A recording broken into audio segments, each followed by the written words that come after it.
Well, how's the Serenity? We are here on the Yarra River, just outside Toorak, in one of the leafiest suburbs of Melbourne. But it is not even close to being one of the leafiest suburbs in the country when it comes to this car, the Nissan Leaf. So we're on a mission to find out exactly which suburb is the most evergreen. And I reckon the result is going to be a surprise. Tesla has largely hogged the spotlight in making the electric car cool. But Nissan was actually the first with a mass-produced EV when the original Leaf was launched in 2012. Nissan Australia has yet to announce final pricing for the second-generation Leaf, but it has confirmed it will be offered in a single specification, with a generous list of standard equipment that includes heated front seats, leather trim, a 360-degree camera, autonomous emergency braking, adaptive cruise control and lane keeping assistance. Well, you would have thought that the original Leaf would have been most appealing to those enviro-conscious inner city types, like here in Port Melbourne, but nope, not even close. This one though might change all of that, as it looks more stylish on the outside, is still small enough to carve through the inner city streets, and has plenty of gadgets on the inside too.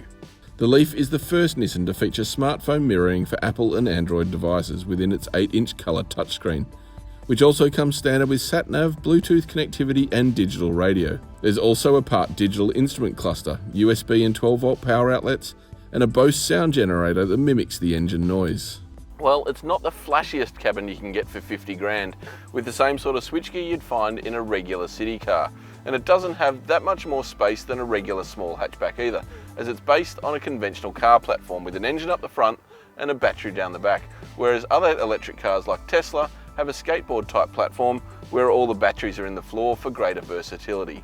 Surprisingly, it still has a transmission tunnel between the rear seats, even though it doesn't actually have a gearbox. Despite having the battery back there, the boot is a reasonable size though, and you still have the versatility of a split fold rear bench. Interestingly, the audio system features a low powered amplifier that draws less energy from the battery. That battery has increased its energy capacity to 40 kilowatt hours, almost double that of the original. Now, Nissan claims that's enough to give the Leaf a real-world driving range of around 270 kilometres between battery charges. Certainly enough to get you from here, Williamstown, to the city and back every day of the week between recharging. But not even this hipster enclave is the leafiest suburb.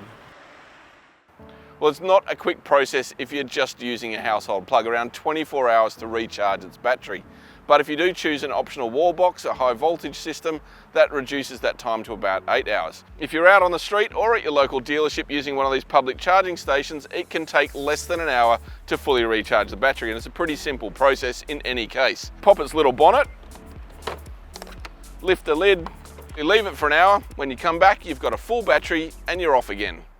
When it is fully charged, you can leave the Leaf plugged into your house and use the energy to power your appliances, or gain credits from your power supply by recharging the grid. That alone will be hugely appealing to greenies and has the potential to save you money. The battery delivers its power to an electric motor that drives the front wheels and now produces 110 kilowatts and 320 newton meters. Significant increases over the 80 kilowatts and 280 newton meters offered in its predecessor.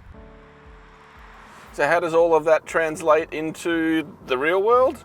Well, the Nissan Leaf is a fairly ordinary, normal, easy car to drive.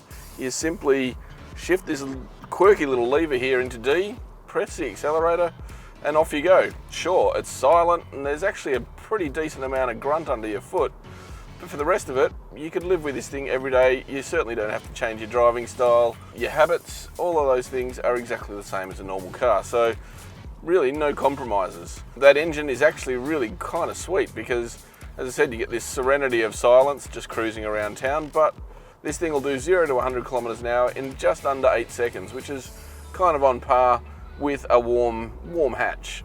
There are a few quirks, however. This Nissan Leaf has a function called e-pedal. Simply switch this button here and it changes the whole characteristic of the engine.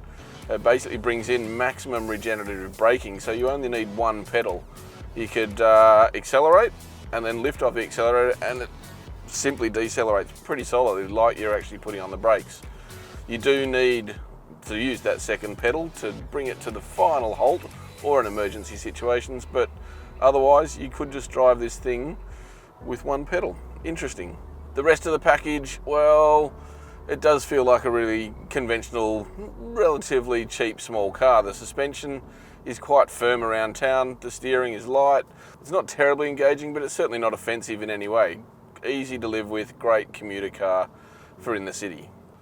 There is good vision out the front, the seats are relatively comfortable, and there's a decent driving position, although it still doesn't have reach adjustment in the steering wheel. The instruments are clear. All round, it's a pretty conventional car with an unconventional powertrain. Well, shockingly, get it? It's out here amongst the McMansions in the outer suburb of Point Cook that this place is the leafiest suburb in Australia. According to registration data, more Leafs were sold here than in any other area of the country. With only 637 first-generation Nissan Leafs sold across the country during its 5 years on sale, it's little surprise they are a rare sight on the road today.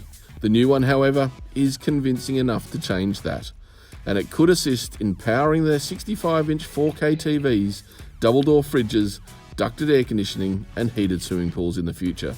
You never know, Point Cook and the rest of Australia could suddenly be leafier than ever before.